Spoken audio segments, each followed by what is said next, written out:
दिल्ली से दूर उड़ीसा का पहाड़पुर गांव, जहां गांव के प्रवेश द्वार पर एक बैनर लगा है जिसके दोनों तरफ द्रौपदी मुर्मू की तस्वीरें लगी हुई हैं। इसके साथ ही लिखा है, राष्ट्रपति पद की प्राधिनी द्रौपदी मुर्मू, पहाड़पुर गांव में आपका स्वागत है।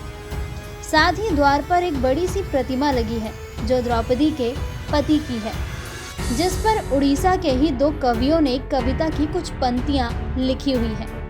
इस द्वार के अंदर दाखिल होने पर एक स्कूल दिखाई देता है जिसका नाम SLS यानी श्याम लक्ष्मण शिपुन उच्च प्राथमिक आवासीय विद्यालय है। कभी यह द्रौपदी का ससुराल हुआ करता था जहां वह दुल्हन बनकर आई थी। उस समय यहाँ ना तो पक्की दीवारें थी और ना ही पक्की छत, खपरेल फूस का बना हुआ घर और बांस का छोटा सा दरवाजा था। लेकिन साल 2010 से 2014 के बाद यह सब कुछ बदल गया। इन्हीं 4 सालों के अंदर इस घर ने 3 ट्रेजेडी देखी। एक के बाद एक 3 लाशें इस घर से निकली और गांव में दफन की गई। इन 4 सालों में द्रौपदी ने अपने 2 बेटों और पति को खो दिया। बताया जाता है कि साल 2010 में उनके बड़े बेटे की मौत रहस्यमयी ढंग से हुई थी। एक दिन जब वह अपने दोस्तों के साथ पार्टी करके घर आया और अपने कमरे में गया, इसके बाद जब दरवाज़ा खोला गया तो वह मरा हुआ मिला।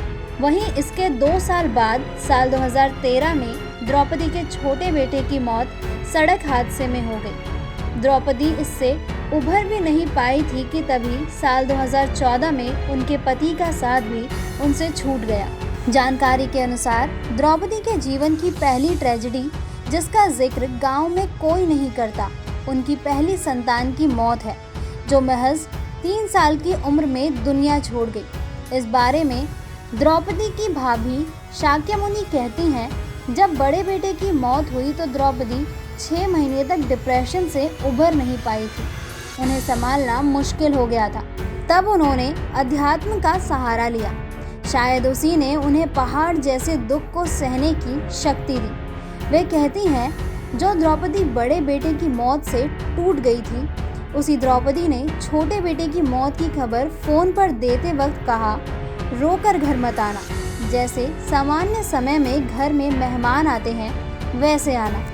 इस बारे में रायरंगपुर में ब्रह्मकुमारी संस्थान की मुखिया सुप्रिया कहती हैं, जब बड़ा बेटा खत्म हुआ था तो द्रौपदी बिल्कुल हिल गई थी।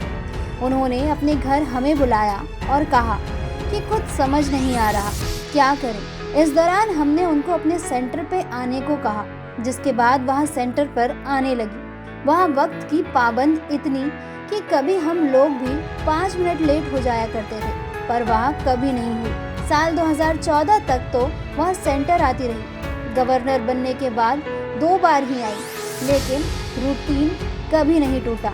वे कहती हैं, द्रौपदी अपने साथ हमेशा एक ट्रांसलाइट और शिव बाबा की छोटी पुस्तिका रखती हैं, ताकि कहीं दूसरी जगह जाने आने पर भी उनका ध्यान का क्रम ना टूटे।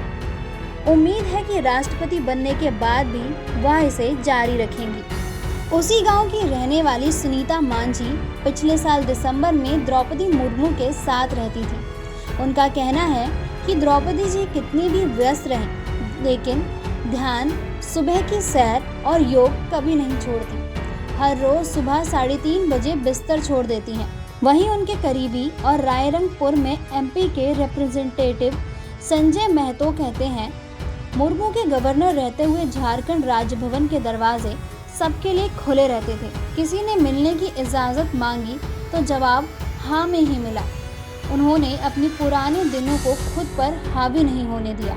द्रौपदी मुर्मू बचपन से ही दृढ़ और सच के साथ मजबूती से डटे रहने वाली रही हैं। एक किस्से को याद करते हुए मुर्मू को पढ़ाने वाले वासुदेव बेहरा कहते हैं, वह क्लास टॉपर थी। हमेशा सबसे ज़्यादा नंबर उन्हीं के आते थे। नियम के मुताबिक मॉनिटर उन्हें ही बनना चाहिए था, लेकिन क्लास में लड़कियों की संख्या काफ़ी कम थी।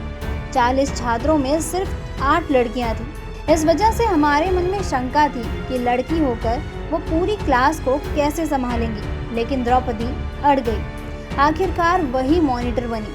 आपको बता दें, साल 2017 में जब मुर्मू झारखंड की राज्यपाल थी भाजपा की सरकार CNT CPT संशोधन विधेयक लेकर आई थी, तब मुर्मू ने उस विधेयक को वापस कर दिया था। साथ ही उन्होंने आदिवासियों के हित को दरकिनार करने और इस बिल के मकसद पर कई सवाल भी उठाए थे।